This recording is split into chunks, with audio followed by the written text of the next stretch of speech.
सुनिए, टॉपिक को कंप्लीट करवाने दें, थोड़ा काम भी करवाने दें। 30 मिनट चले गए हैं, 30 मिनट पड़े हैं बाकी।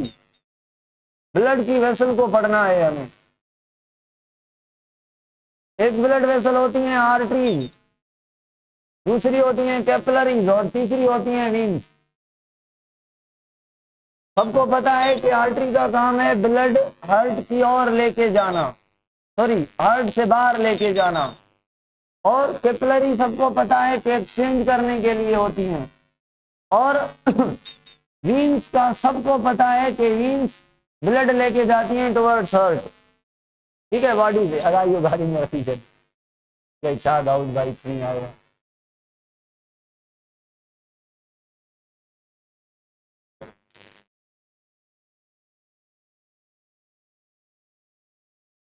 आर्टरीज, बड़े में बड़ी आर्टरी एओर्टा है, कैपिलरी सब पतली होती हैं।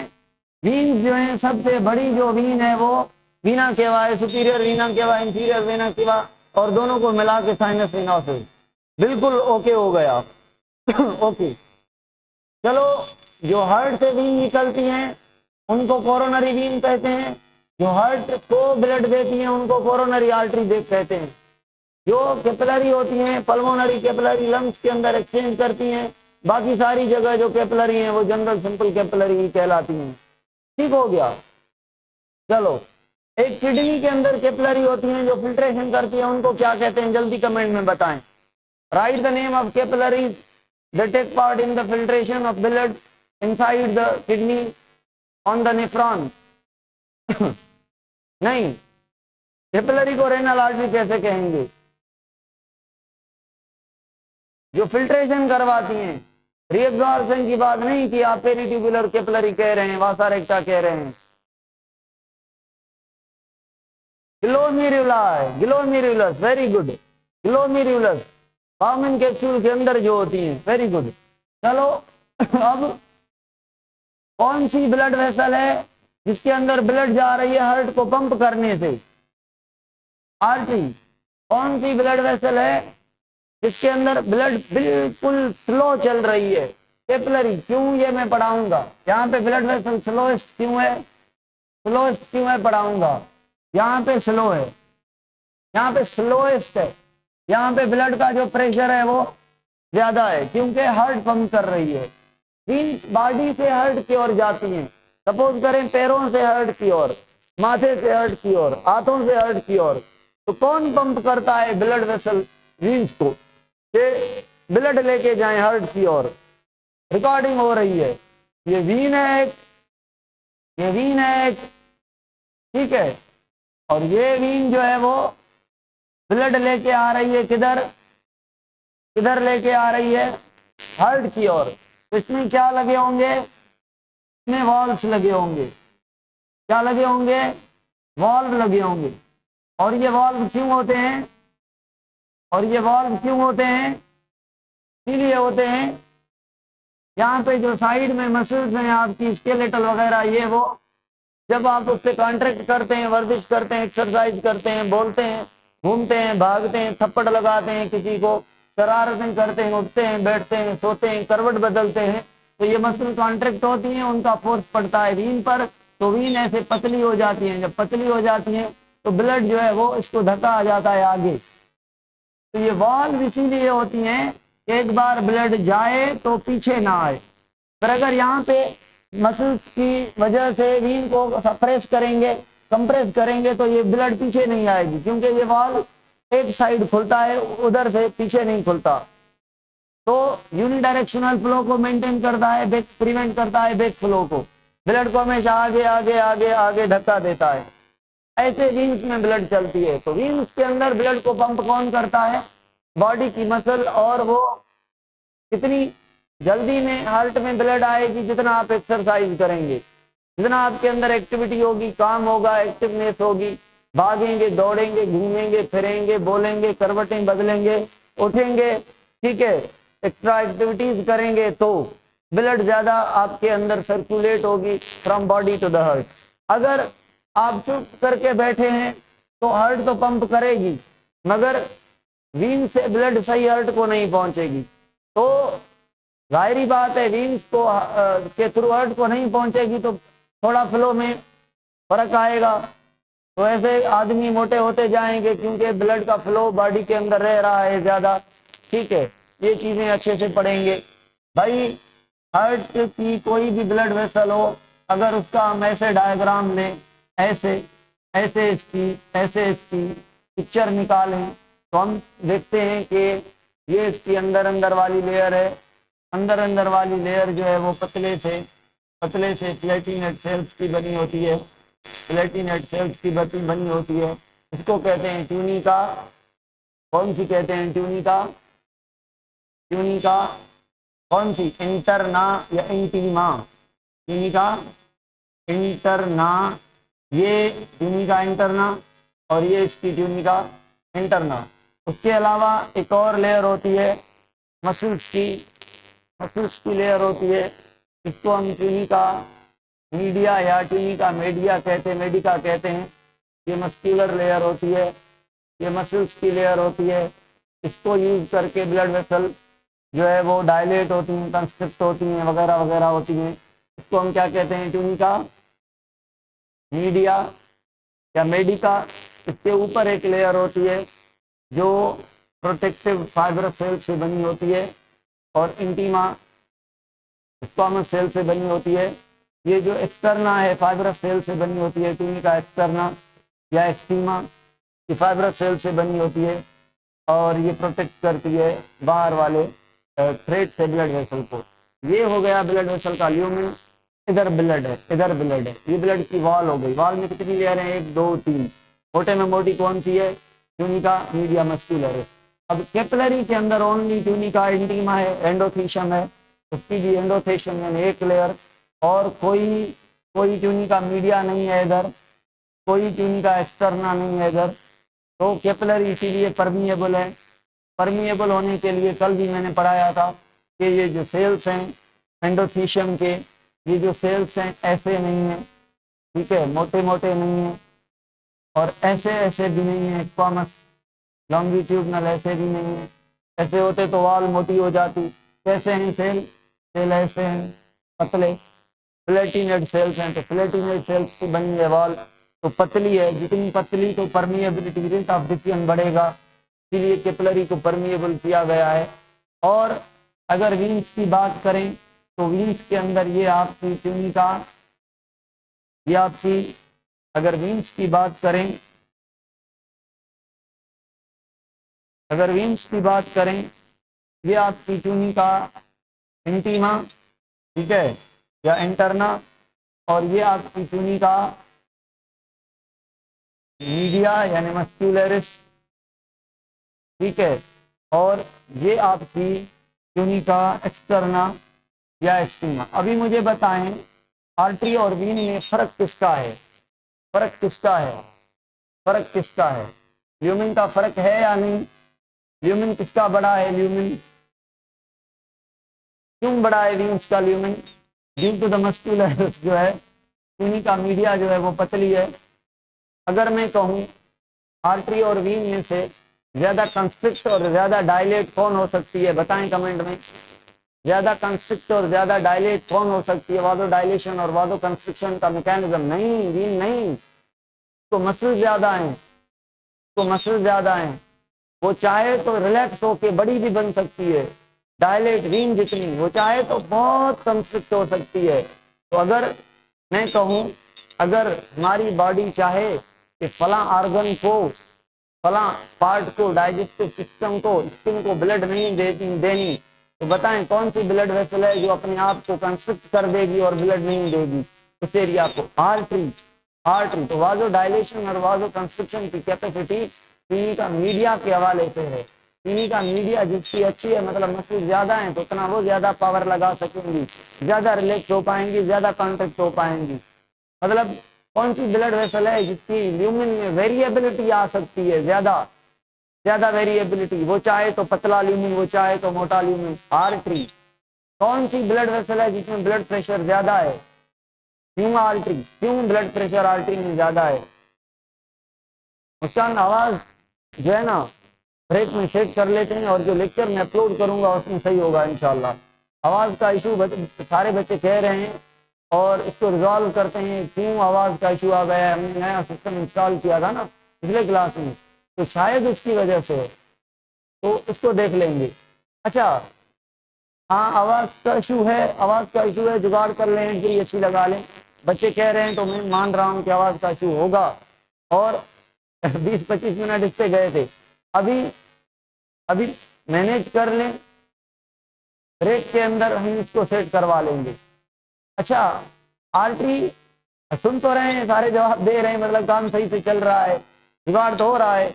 इरिटेट कर रही है भाई, तो हाँ इरिटेट कर रही है, ये बड़ा मसला है। जैसे एक और पेन होती है, मैं वो यूज नहीं करता बोर्ड पे, मुझे इरिटेट करती है। ये पुरानी पेन है मगर मैं ये यूज करता हूँ, ये एक्सपायर है शायद मगर फिर भी मैं ये यूज करता हूँ, वो इरिटेट करती है मुझे। चलो चलो सेट करते हैं, सेट करते हैं भाई, सेट करते हैं। तो ये आपका हो गया ब्लड वेसल का सिस्टम।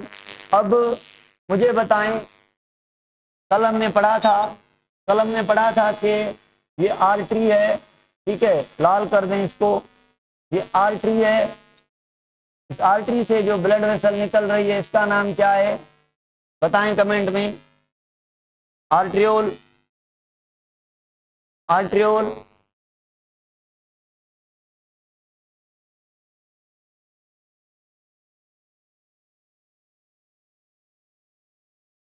आर्ट्रियोल।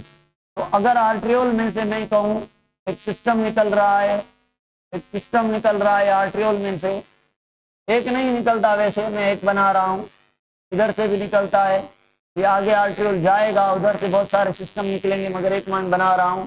ये यहाँ पे कैपिलरी का सिस्टम लगा होगा, ये कैपिलरीज है, ये जो अभी अभी बना रहा हूँ ये कैपिलरीज है, जो अभी मैं बना रहा हूँ ये कैपिलरीज है, ठीक है, ये कैपिलरीज है,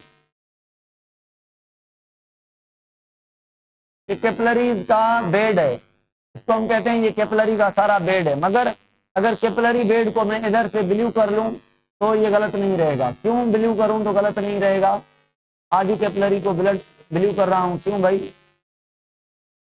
क्योंकि आप सबको पता है कि कैपिलरी के अंदर यहाँ पे ऐसे होता है, ये जो ब्लड है ये इधर भी जाएगी, उधर उधर हर जगह जाएगी, एट्रियोल में भी जाएगी, इधर जाएगी उधर जाएगी, मगर एक कैपिलरी में भी जाएगी।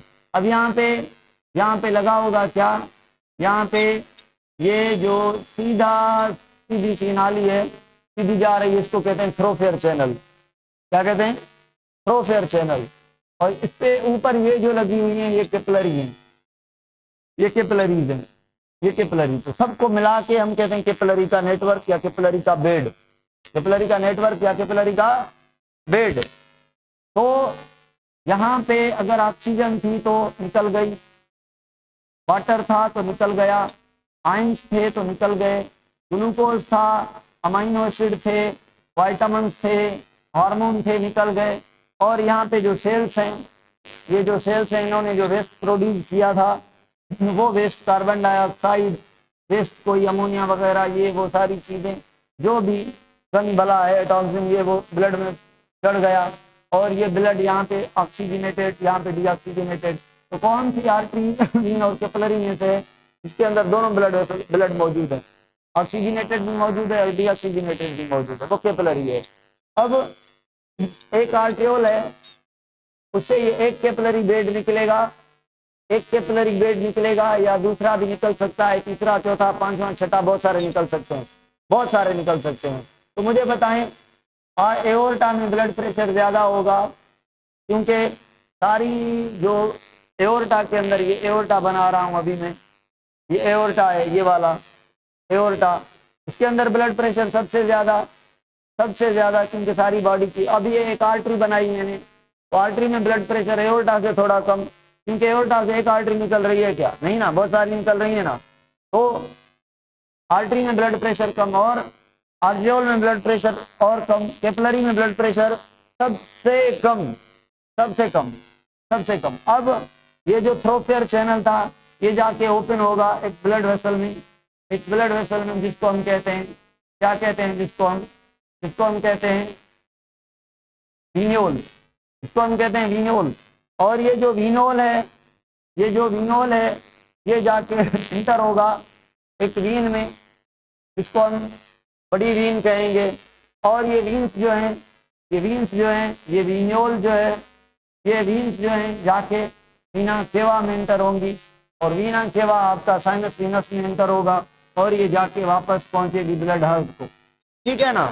तो मुझे बताएं, वीन्योल में ब्लड प्रेशर ज्यादा है या वीन में ब्लड प्रेशर ज्यादा है या वीना केवा में ब्लड प्रेशर ज्यादा है? कहाँ पे ज्यादा है?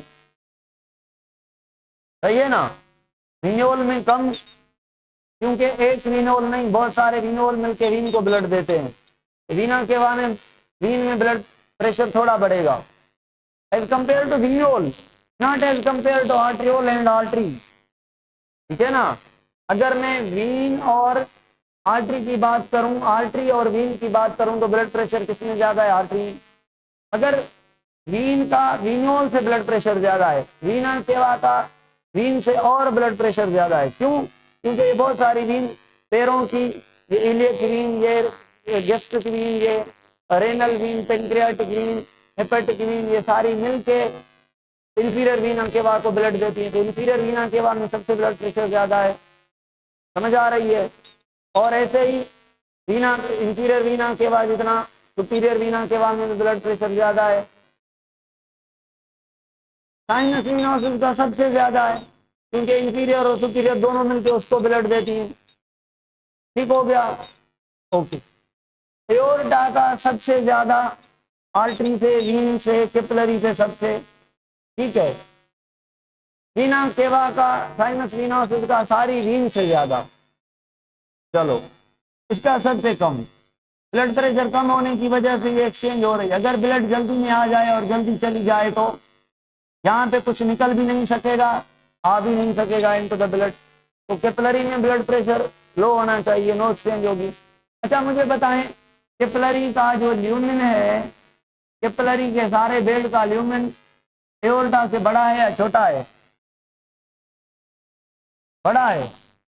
एक कैपिलरी का ल्यूमेन काउंट नहीं करेंगे आप सारी, क्योंकि एक आर्ट्रियोल से जितने कैपिलरी निकले, ये वाले, इधर से ये वाले सबको मिलाएंगे तो आर्ट्रियोल का एक ल्यूमेन था, इसके 100, 150, 200, 1000 ल्यूमेन है।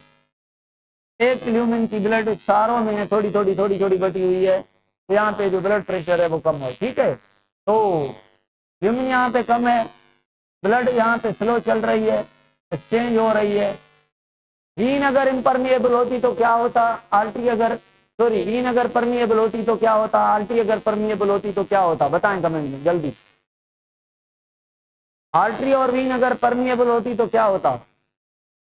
अगर आर्टरी परमिएबल होती तो किसी भी टारगेटेड सेल को अपना फूड नहीं मिल पाता। अगर वीन अगर परमिएबल होती तो कोई भी वेस्ट हार्ट तक वापस नहीं पहुंचता, ब्लड वापस हार्ट तक नहीं पहुंच सकती। ठीक है ना। ऐसा ही होगा ना।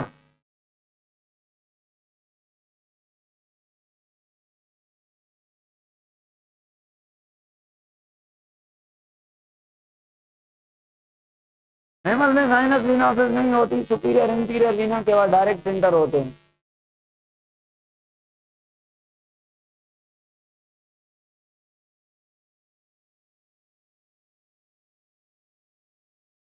हार्मोन भी सही वर्क नहीं करते, बिल्कुल।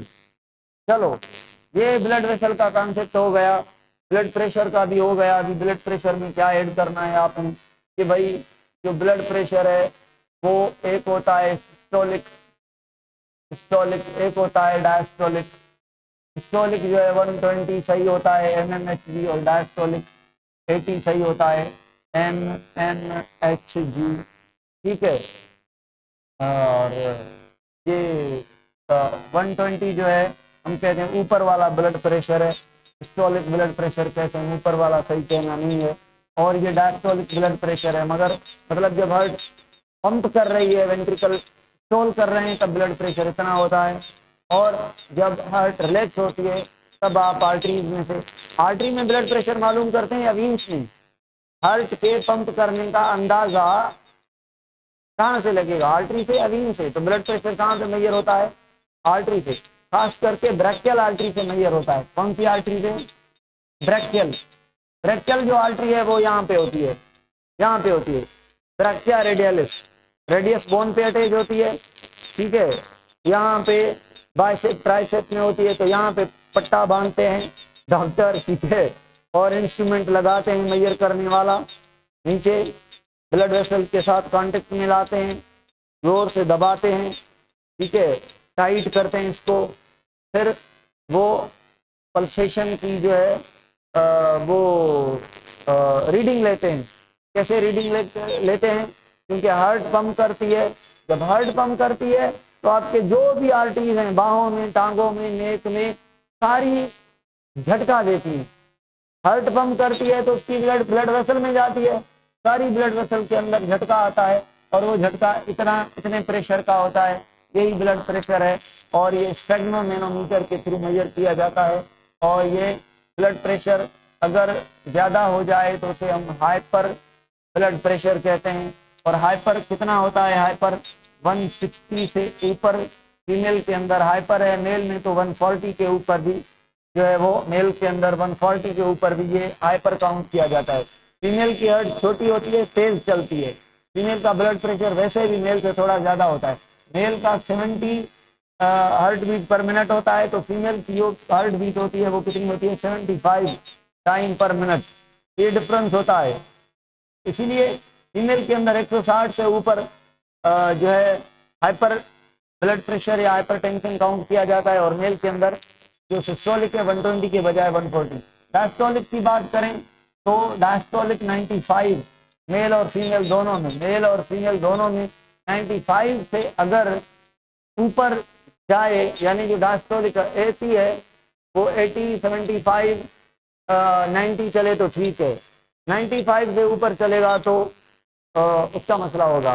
छोटे बच्चे में इसीलिए ब्लड प्रेशर ज्यादा होता है क्योंकि हमारे बड़े आदमी में 12 पॉइंट ब्लड के होते हैं, यानी 6 लीटर, 12 पॉइंट यानी कितने लीटर?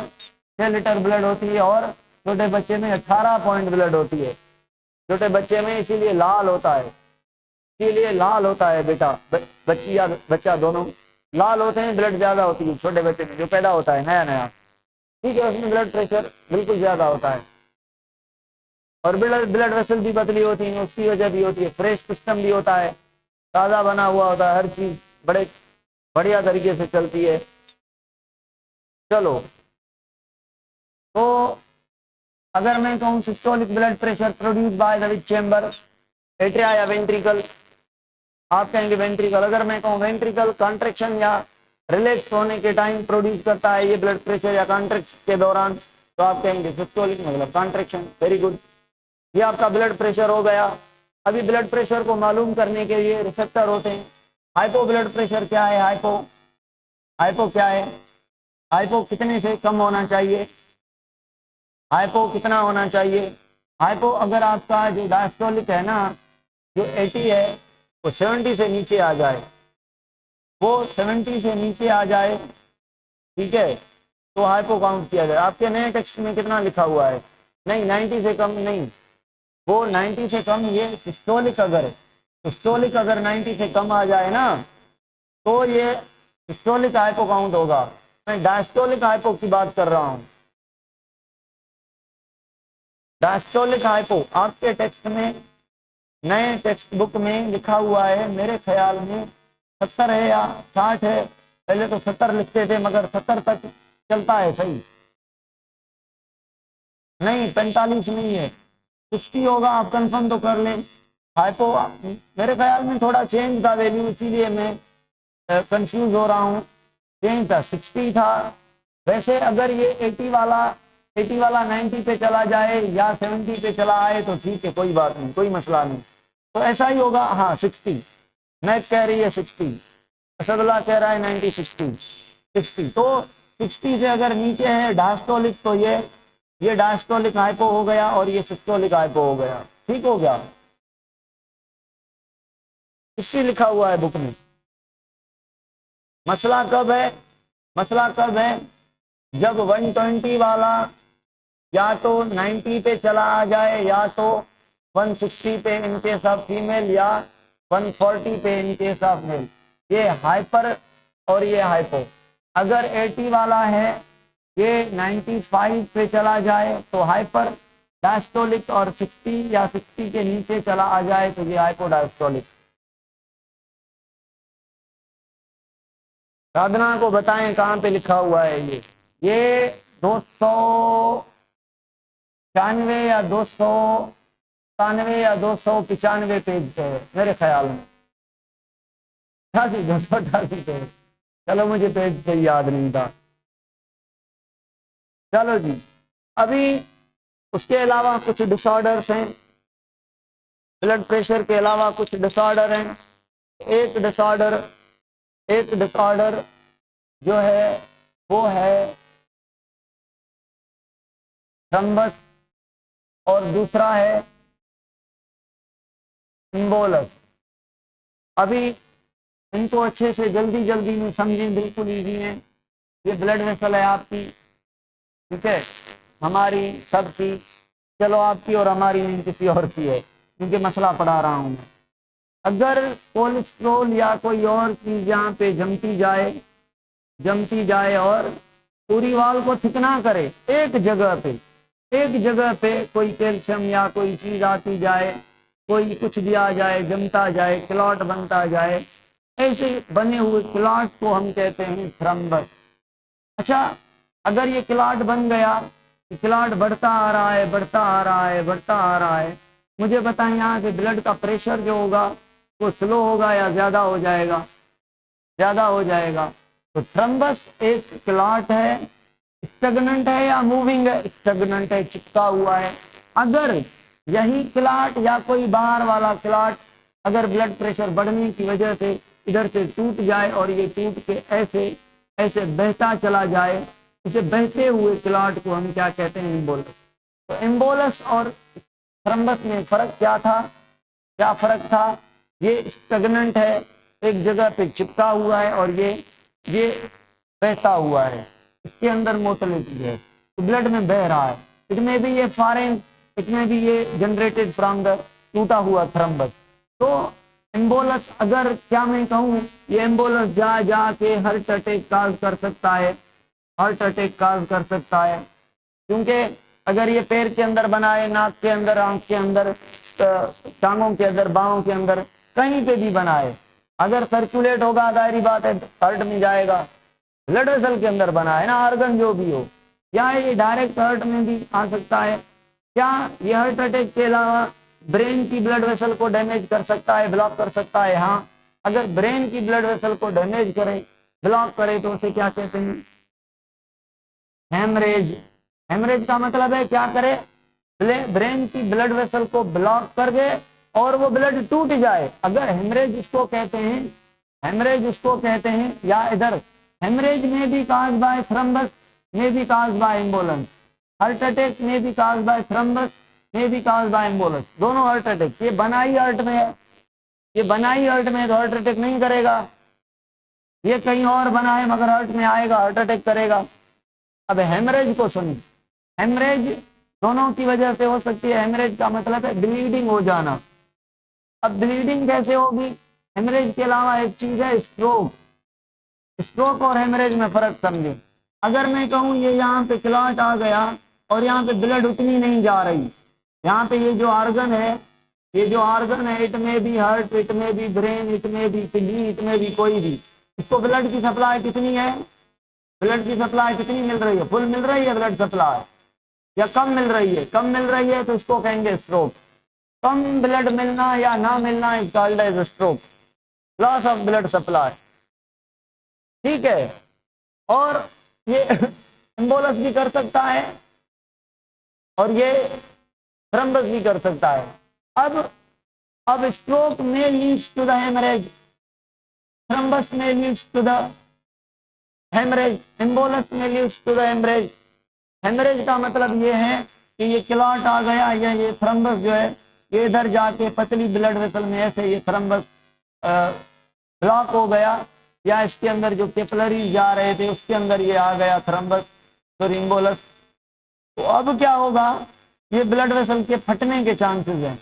ब्लड यहाँ से नहीं निकल रही तो ब्लड यहाँ से फटेगी, फटेगी तो जो ब्लड है रेड कलर की वो बाहर निकलेगी। क्यों निकलेगी बाहर ब्लड? क्यों ब्लीडिंग होगी?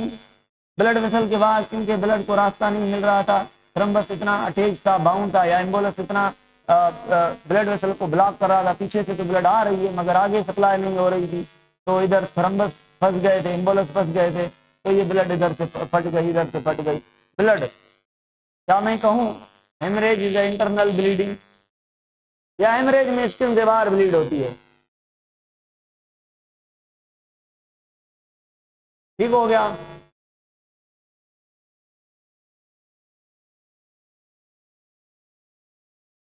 नाइन्टी 99% जो एम्बोला होते हैं, एम्बोलस होते हैं, वो थ्रम्बस से बनते हैं। जो मैंने बताया कि थ्रम्बस में भी, एम्बोलस में भी अराइज फ्रॉम टूटा हुआ थ्रम्बस, और में भी फॉरेन कोई पार्टिकल आ गया है बॉडी में। ठीक हो गया ना, ये थ्रम्बस और एम्बोलस की बात क्लियर हो गई। अभी मुझे बताएं, ये थ्रम्बस और एम्बोलस को कम करना है तो क्या लेने चाहिए, केमिकल कौन से लेने चाहिए? क्लॉटिंग फैक्टर लेना चाहिए या anti clotting factor? Clotting factor या एंटी क्लॉटिंग फैक्टर?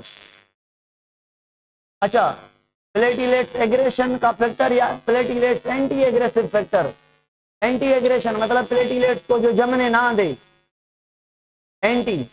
और जो डिस्पिरिन है, एस्पिरिन है, एस्पिरिन जो केमिकल है, ये भी एंटी क्लॉटिंग है, ब्लड को पतला करता है। ठीक है, हाँ, ये एस्पिरिन डिस्पिरिन टैबलेट ऐसी जो है, या anti clotting, anti platelet aggression factor हम देंगे तो क्या होगा, ये जो थ्रम्बस है वो पिघल जाएगा, ये जो एम्बोलस है वो पिघल जाएगा, कार्डिक अरेस्ट कर पड़ेंगे, heart attack, cardiac arrest, angina pectoris, heart failure, angiography, angioplasty, hypertension, ये कल पढ़ेंगे। ये कल की बातें हैं, ये कल पढ़ेंगे मगर 2-2 मिनट में पढ़ेंगे।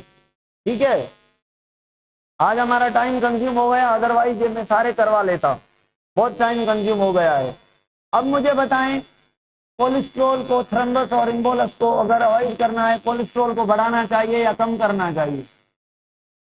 कम करना चाहिए, क्योंकि कोलेस्ट्रॉल की वजह से तो ये इसका, कोलेस्ट्रॉल को कम, जो एलडीएल लिपिड है उसको कंट्रोल करना चाहिए, जो ट्राइग्लाइसराइड है आपके ब्लड के अंदर उनको कम करना चाहिए। एक्सरसाइज करनी चाहिए या नहीं करनी चाहिए? एक्सरसाइज करनी चाहिए या नहीं करनी चाहिए? ज्यादा करनी चाहिए। हेल्दी फूड खाना चाहिए, साल्टी फूड खाना चाहिए या नहीं? साल्टी फूड को कम करना चाहिए। ठीक है, बेकरी का, साल्टी बेकरी का फूड, आइसक्रीम, ये वो, ये कम करने चाहिए, हार्ट की हेल्थ के लिए बहुत अच्छे हैं।